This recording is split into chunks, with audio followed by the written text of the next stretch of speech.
कधी कधी असं होतं ना, आपण विचार करतो एक आणि होतं दुसरं. तुमच्याबरोबर असं झालेलं आहे का? माझ्याबरोबर आज असं झालं बघा. चला मी सांगते पहिल्यापासून काय झालं ते. आज मला करायचं होतं गाजरचा वल्ला आणि त्याच्यासाठी फक्त माझ्याकडे होते अर्धा किलो गाजर.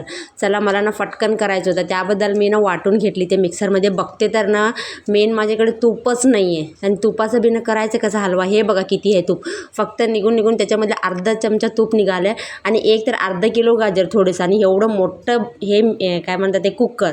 तरी पण त्याच्यामध्ये हे बघा इंडियन वुमेनचं जुगाड होते, त्याच्यामध्ये घालून फिरवली किती येते तेवढंसं हे केली आणि सगळं मिक्सरमध्ये घातली. त्याच्यामध्ये थोडंसं इलायची घातली, एक 3-4 चमच्यानं साखर घातली आणि कुकर लावून 3 सिटी काढली बघा. ह्याच्यानंतर हे बघा कसं झालं हलवा तरी ठीक होतं, मतलब की असं बघितलं तर 10/5 देते ह्याला मी. एवढं काही खास झालं नव्हतं, लेकिन तरी पण गरम गरम खाऊन ना मजा वाटलं. चला व्हिडिओ आवडलं तर लाईक करा, नवीनच चॅनल सबस्क्राईब